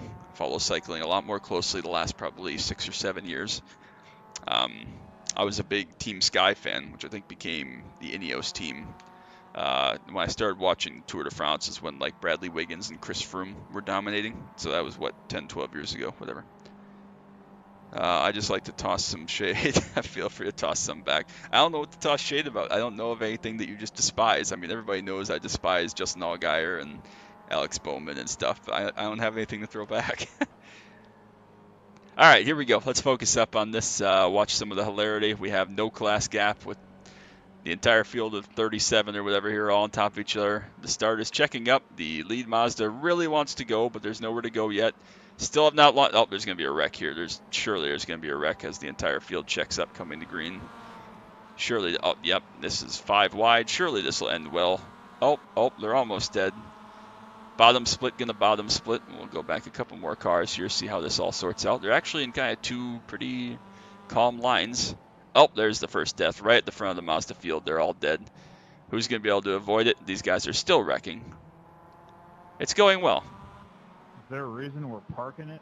It's going very well. So who's the leader in Mazda Cup now? Is it this guy? I think it is Lucas. Right amongst all the GR Cup cars. Oh, he's up the inside of a 3 wide. Did a good job getting out of that, to be honest with you. People are cutting across the grass. There's dying. There's going to be a track blocker here. Yep. This is going to end well. Oh, he did not hold his brakes. Takes out another leader. So we are now on our 4th different Mazda Cup. Oh my god, look at this mess. Oh, more dead people. Okay, bottom split, get the bottom split. This is already more dirty than the other race. They're dying up ahead. We are through about 5 corners, and we have had more different Mazda leaders than we had in the entire previous race. So take with that information what you will. Is this the leading Mazda? Nope, there's one more up the way. So, alright, catch up on chat, sorry. Peter at P2 here yesterday did the endurance race, and it was 2 hours of heavy downpour. That's what people were saying in chat earlier. I don't know what to make of that. I don't recall it being supposedly supposed to be that wet, but I guess that's part of it. I mean, it sucks that it was that wet when it wasn't supposed to be, but Horrible place to pass. whatever. Someone's someone's heading down the alternate pit road. You can't pit there, sir. Brookstone. That's funny though. I'm glad you got P2 and PCC though. That's always good, obviously. But yeah, the endurance race being wet was whatever. Dumb mistake, 6 minutes to go. So did you make it to the end at least and survive? I used to play paintball. Did a lot of big games like the D-Day, Oklahoma. Biggest one I did there was 5,000 people. 5,000 people in one paintball game? That's absurd. Where do you even hold that? Like, is it just essentially in a field with obstacles? I've done some paintballing and laser tag and stuff like that, but I'm not familiar with, like, quote-unquote, the pros of how that all works, so. All the 86s after that calamity pretty much got spread out. Now it's basically just the Mazdas there in one big group here. Lucas, this guy who was leading briefly. Most of the 86s are pretty spread. There aren't really very many close battles amongst the lead 86s, but all the Mazdas kind of had to deal with that pain. I'm very curious about this paintball thing. Like, that's wild, that many people being together essentially in one arena or whatever. Or is it kind of open space? This reminds me all the times I missed qualifying my Toyota. The rain was awesome. Still finished 4th. Hell yeah.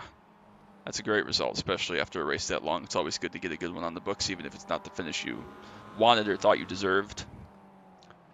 Oh, more death ahead there. More Mazda on Mazda crime. This guy backs out of it, again, pretty smartly. Is anybody else still alive and close together? A lot of people very, very spread there. There's the pace car, so most of the field pretty compressed. Anybody really close? Nothing at the moment. No passing comers. It covers acres of land, fields, wood, structures. So like it's an arena though, right? Like you're not just in, like it's indoor even if it's not like enclosed. Basically, you're in some sort of like there's a boundary or an out of bounds limits or something. Because that's what I think of when I think of paintball. I think of a bunch of people going in like essentially, basically like in my head like a corn maze, but the inside is not corn. Obviously, it's obstacles and hills and whatever else to do the strategic thing behind, but it's not like just you're out in the open, essentially. It's in my head, at least. How did all those people disconnect already? We just got started. Overtake here from Gabriel on Corey, perhaps. Into the roller coaster. Oh, he's just going to brake and let him go. That's actually really wise and sensible, not going to lie. Any other close battles? Nothing up there. Oh, very, very slow for Tyler. Up towards top 10 of 86. Car here leaving pit lane, it looks like. Where'd that car go? I swore there was someone leaving the pit lane there. That was weird. Into turn 1, Tyler side by side with Roland. Both gonna make it. Tyler ran a little bit wide down the racetrack, but survived. Who's the leader? Ethan's still leading. So after that DQ last time, has gotten to the point. Has some clean track for all the way up through the S's, basically. A little bit of a lead on Mike Holland. Again, the 86s, because of the way that start worked out with so much death, they're pretty spread out. I mean, all the front contenders, there's nobody really in a tight battle. Even in Mazda Cup, there aren't really aren't really any people right on top of each other. There's a big send from the other Zhang behind, going by Diego, that was. So keep an eye on this car. Seems to be very aggressive. A couple cars ahead, pretty close.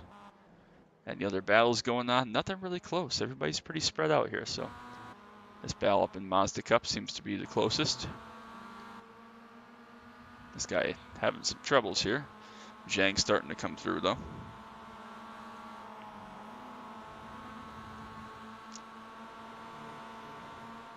"50 acres of open land." Well, first of all, again, maybe this is my small brain coming out. Oh, that's not a passing zone, man.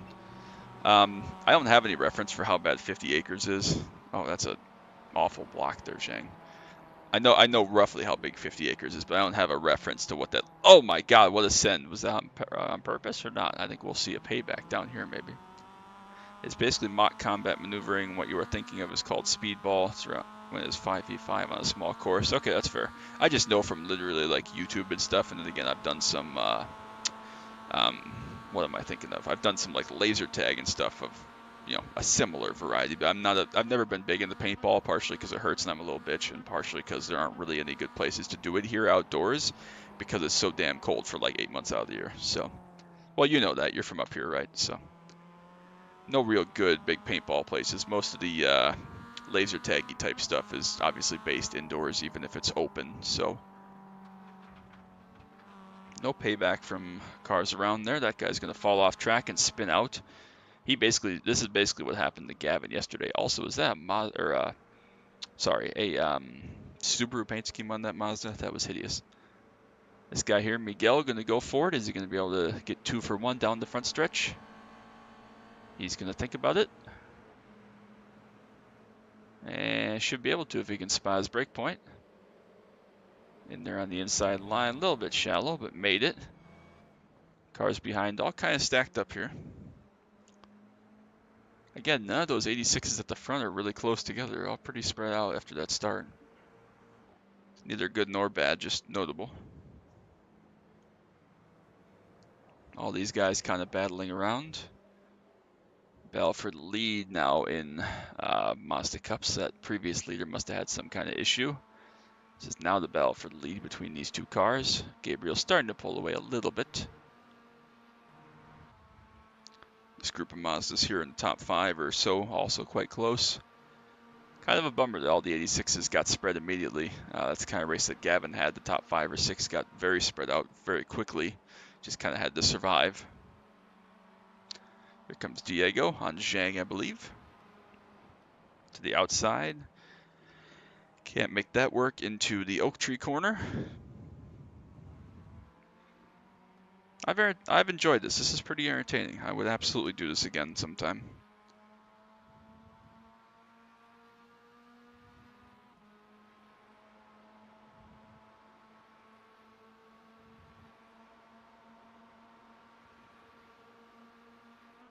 Oh, thanks for the link, Chad. I'll watch that later. See if you can keep that up. All right, I just heard some threats. Let's see if we can go find who that was or what happened.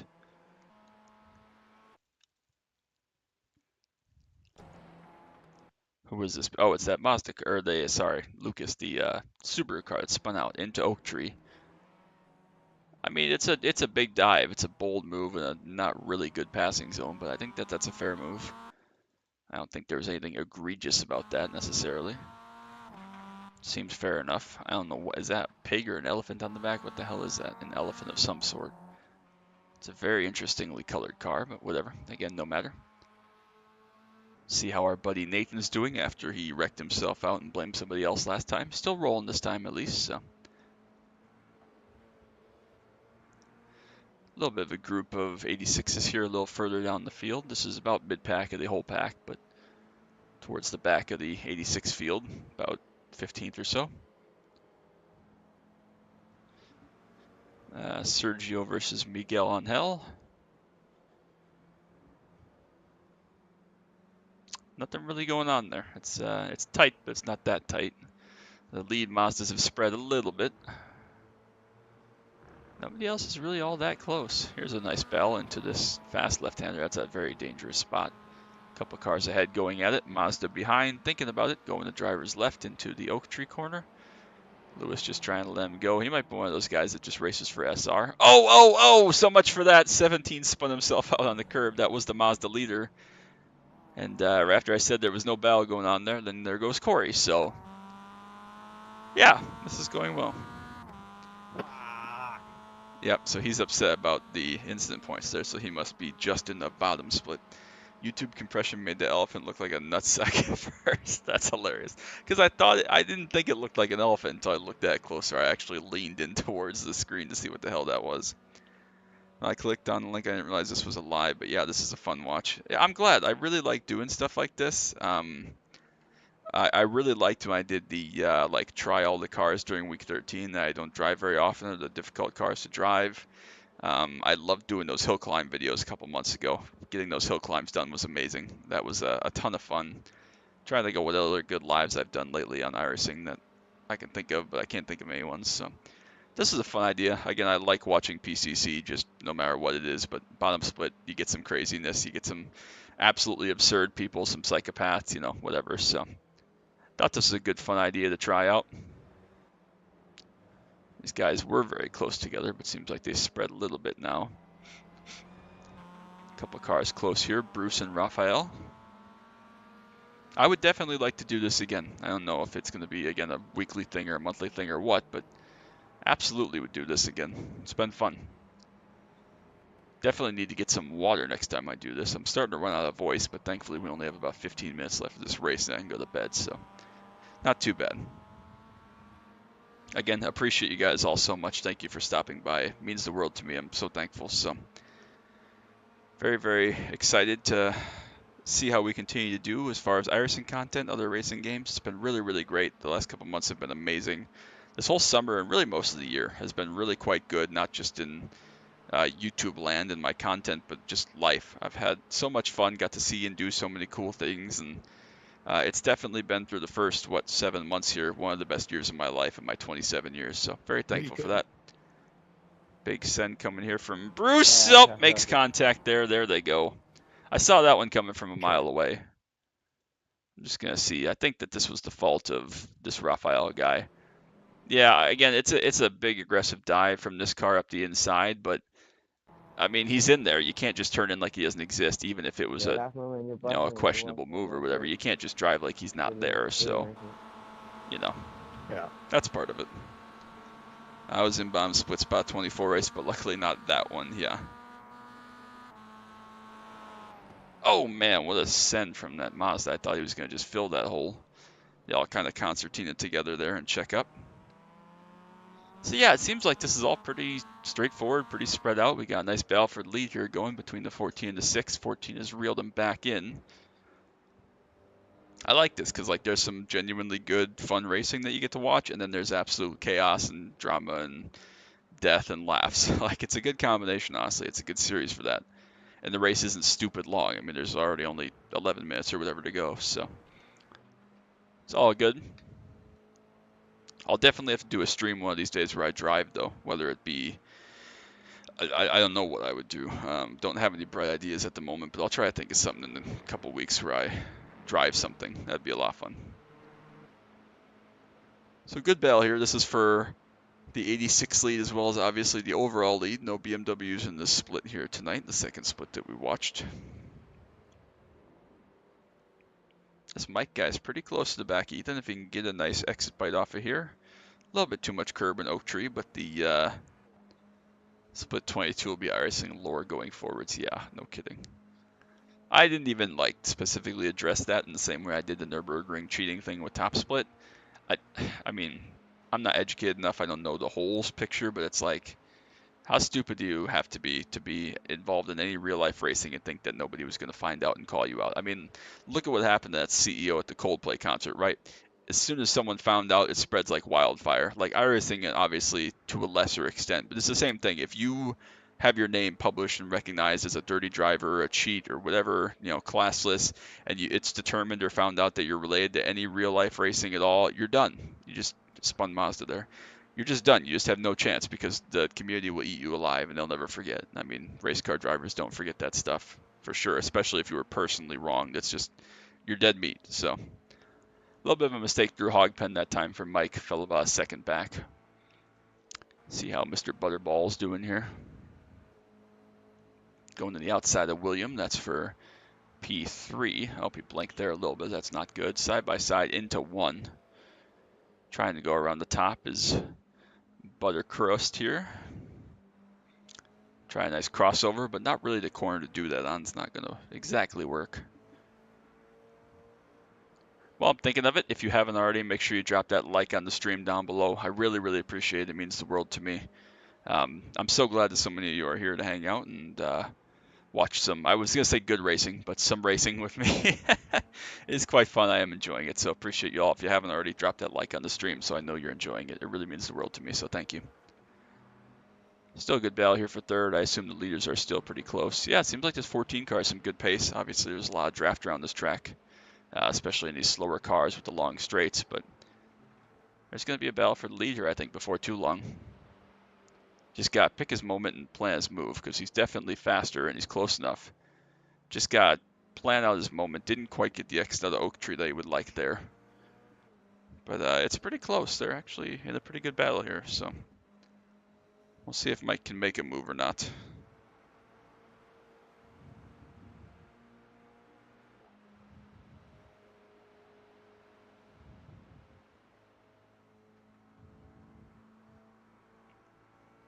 Not that far behind. It's cool that there's a nice battle. This is our first battle for a lead of any of the classes that we saw. All the other 3 classes for the last race are pretty spread out. So looks like the battle in MX5 is also semi-close there. So looks like there was actually just a pass when Diego got by Corey there. So see what these front 86s do. See if they catch some traffic towards the end. They should be about, what, 7 or 8 minutes to go here. Yep, just about 7.5 minutes to go, so about a third of the distance left, a little bit less. We'll come check back on this later. Let's see what Buttercup is doing here. 86 leaving pit lane, that could be a little bit of a traffic distraction. 20 car, just gonna get out of the way. That works out, I guess. These guys are side by side. It's for 6th spot, 6th and 7th, Roland and Casey, side by side into turn 1. Try the crossover, but you gotta have somewhere to go, so he backs out of that, thankfully. That would have been a really big crash if he tried to force that move. Check on these guys, not that close. Casey still trying to look on Roland. Quite close together, actually, here. Should be able to build a run down the S's, I would think, and at least think about a pass into Oak Tree, or even just follow him through Oak Tree and get a run down the backstretch if he's close enough. Another close battle here, but these guys aren't in the same class. Buttercup has gotten by William there. Still close battle for the lead, but not as close as this fight.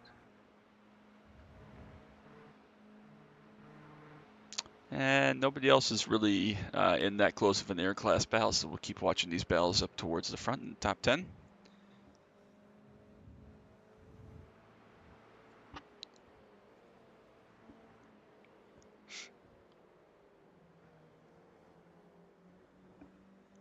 Got a pretty good run out of there, did Casey. See if he can make a pass on Roland.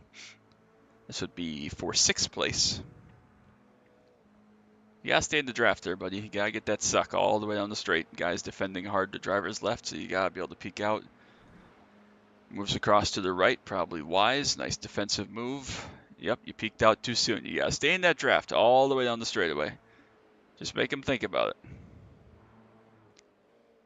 Guy ahead was in there quite a bit deep. Is he going to be able to keep it on the road? He does, but he's offline. He's compromised. Casey had to back out. Mike back within a second of Ethan at the front. How do you pronounce Ethan's last name? Oh, there was almost contact there, but Casey's going to get to the inside. Driver's right down the front stretch, especially in the S's, yeah. How do you pronounce Ethan's last name? Because as a Krasneski, that's like Zhiwich, Shiwich, Zhuwich. I don't know. Whatever. Roland trying to fight back on the outside of turn 1. In case he can get through here, he'd be okay, but he overdrives, he's off into the grass. Did all the hard work, and now he's got to do it all again, unfortunately. Mike's still a little bit behind, but that's okay. Still got some time, still got, again, about probably 3 laps to go, 4 laps to go maybe. Probably, I don't know, we'll have to look. There was about 6 minutes to go when they got back there, so probably 3 to go. Any other close battles for position amongst class people? A couple cars battling ahead, but not necessarily in class. Let's go back up front and see. Mike is so close to Ethan. He's gotten close a couple different times, but hasn't found the way past, hasn't been able to send an entry or anything, even if it was a bold move. You got to try a pass for the win, right? You would think. Surely you don't just ride behind and leave it for the last lap. I mean, this isn't the Indy 500. You got to go. Get out in front, try to get some clean air and pull away if you can.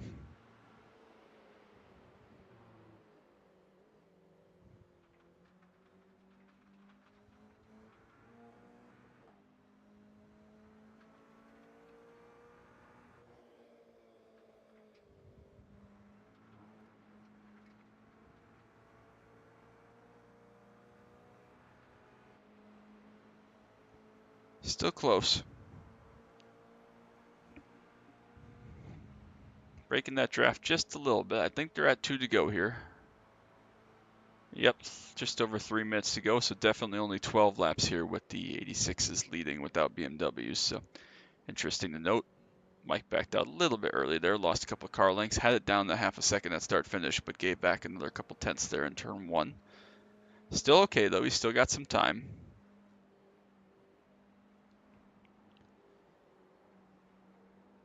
Field's still pretty spread out for the most part here. Now the other 86s are quite close.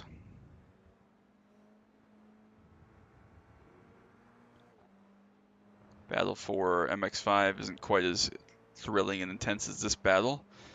Yeah, nobody's really that close to each other, to be honest with you. It's like everybody kind of has 1 or 2 seconds between them at least. So this is the closest battle. Of course, it's not right on top of each other, but closest battle.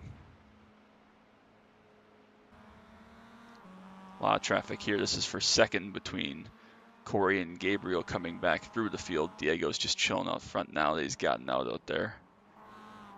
Zhang still cruising fourth. Again, a couple cars close, but they're not in class. Looked like Mike made up some time there into Oak Tree, but lost some of it on exit again down the straightaway. Needs some of that toe. About a second back now with 1 to go.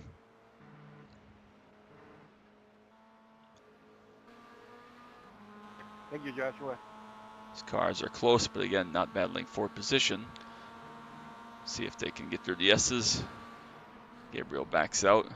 Oh, yikes, something happened there to Corey. We'll see what happened there. Just got lost, overdrove. Zhang right behind will surely try to take this position. They got a lap and a half left. I thought Zhang was having a big dive there. That was wild. Backed out nice and early, going to build a nice run. Corey had a big sideways moment, but saved it, thankfully. Very, very close. These cars for position. Yes, this is for, what, 9th and 10th in GR86 class with, who is this? Gabriel up in between them now, so. I think they're coming to the white flag at the front. Couple seconds now, 2+ seconds. Oh, no! Oh, no! I don't know how they all kept that straight. Abdul just plowed through the back of Gabriel there and into Zachary and made the spot. I mean, he made the pass technically, but I don't know if he just wasn't ready for the draft and toe or lost sight of where he was or couldn't slow down or what, but I don't know how all 3 of those cars survived that. That was crazy. Sorry if I blew your eardrums out. All right, 1 to go. Any other close battles? Anybody going to try to do anything? Nope, nobody particularly close right now other than these 2, really. Zachary trying to get back towards Abdul. Corey and Zhang behind, also relatively close. That's really about it, these couple groups right here, though. Zachary trying to get back towards Abdul. I am awake now. Sorry, Chad. You can go to bed in like 5 minutes and we're done with this stream, okay? Sorry about that. I did not mean to scream.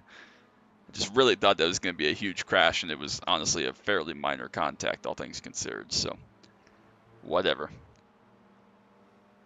Oh, big run here from Zachary up the S's. He's going to not really have anywhere to go with this. It's not that big of a run, but he's going to be right on top of him by the time to get to the top of the hill and down towards Oak Tree.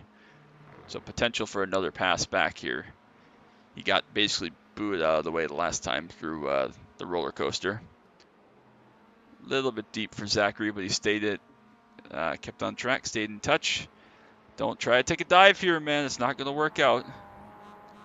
Car head went a little bit wide, though. He's going to get a nice run. Oh, he backed out a little bit. Looks like Ethan's going to hang on from Mike to take victory. Is there a run coming? There is Zhang behind, who can't necessarily just chill because he's got Corey behind him, so it's close here. The Mazda is going to go for it because no class for guys battling for position when you don't need to make a pass. Why would you just chill and hang out? Why would you do that, right? I mean, imagine. So everybody's going to pretty much spread out here, finish up. No real drama. That very first lap big wreck, pretty much, or big wrecks really, kind of spread out all the 86s. I mean, there weren't any real close, long battles amongst the 86 leaders. A couple end up pretty close fights, but nothing crazy, nothing dramatic necessarily that happened. So everybody pretty spread out, honestly, which isn't too bad. I do want to go see if this guy, the 37 car here, is only the second lowest guy. We'll have to go see what the 38 car, David Rivera's iRating is. Oh, they're wrecking after the finish. That's always cool. What happened here? This is after the finish. Guy is way too deep into turn one. This is Abdul again. Comes back on track, and there's a Mazda there. So Gabriel and Abdul, not sure if that was intentional or not, but made some contact, whatever. Just toe, it's fine. So yeah, nobody was really particularly close there. Nathan finishes up. Others as well towards the back. Lucas has had all sorts of issues, and this one was involved in multiple wrecks after starting towards the back. Drove up through some of that and then died. But we'll wait for everybody to cycle through. We'll look at incidents again. I think there will be less DQs for sure than the last one. Last time we had, 13 people with double-digit incident points. I think we'll have less than that tonight, or in this race, I should say. Just not as much major death. There was that big wreck at the beginning, but then pretty much everybody sorted through. Again, no real in-class battles of like less than a second. Everybody was, for the most part, spread out. This group in here was the closest, but again, you had Mazda 86, Mazda 86, so they were never really on top of each other. Again, the split there, not in the same class, so nobody really particularly close. I don't know if anybody that had 0x actually started the race. Did Camilo start the race? No, and neither did Carl, so it looks like everybody that started the race had an incident point, which is a little bit more expected. 16 for Miguel Angel, 16 for Rafael. A couple more double digits here. 16 as well for Lucas, who we just talked about. Only DQ was Bruce. We saw him getting a little bit of trouble there earlier. So honestly, a little bit cleaner, a little bit more respectful after that first lap, especially so. So not too terribly bad. Top 3 finished in position. Top 7 all finished in position, other than the 5 and the 4 finishers. The 2 and the 11 swapped. But again, after that kind of early drama, the top 7 really got away. 31st and 33rd way back in the field, but not that far back in the pack. That's like 5th and 7th or something in Mazda Cup starting, ended up finishing 1st and 2nd. Not a close battle there either, so we'll go check out the results of this real quick. I don't know what I just did, but that was a mistake regardless. All right, we'll take a look at the results for this one. Only 12 laps because there weren't any BMWs. Top split 2,318 SOF. We'll go look at some of the other ironings of these cars. The one car was what 940 Carl, and then has dropped back down to 841 now. 38 car, last car in the split was 231 pre-race. Finished 21st in class. And only -4, also 1.02 SR. Ouch, that actually hurts my heart. I'm not going to lie. That's That's impressive to be 1.02 in D class. I don't think you can go below. Can you get demoted back to rookies? I've never seen anyone demoted back to rookies. I don't know if you can or not, but whatever. That is those are some numbers that should make Gavin feel better for sure. 1.02 D class is pretty impressive. That's honestly more impressive than the 227 iRating. I'm not gonna lie. That's one of the results of all time. So yeah, that was good fun. We'll call it a night. I appreciate you all so very much. Again, thanks for stopping by. Really means the world to me. I'd love to do more streaming. We'll just have to find the time and something to watch or drive or whatever that could be fun, could be entertaining, and I'll figure something out, put something together, and hopefully it's good fun. So pretty good pace by a couple of those leading 86s, obviously. Actually sub 209, so not too bad. 45 championship points for winning. Wow, that's wild, but not unexpected. So we'll call it a night. Again, hope you all have a great rest of your day or evening wherever you are. A great weekend, a safe weekend. Tomorrow coming up, we have Ford versus Chevy episode number 2. And on Sunday, episode number 4 of Road Trip Adventure. Again, gotta give another shout out to my mom. Her birthday is tomorrow, so good to be out with her. So if you need me, people that contact me regularly, I'll be in and out during the day. So happy birthday, Mom. I'll be over there to take her to lunch. So we'll see how it goes, but appreciate you all. Thank you all so much for stopping by, and I can't wait to see you back in a video or a stream very soon. Appreciate you all. Till next time, as always, all right, bye.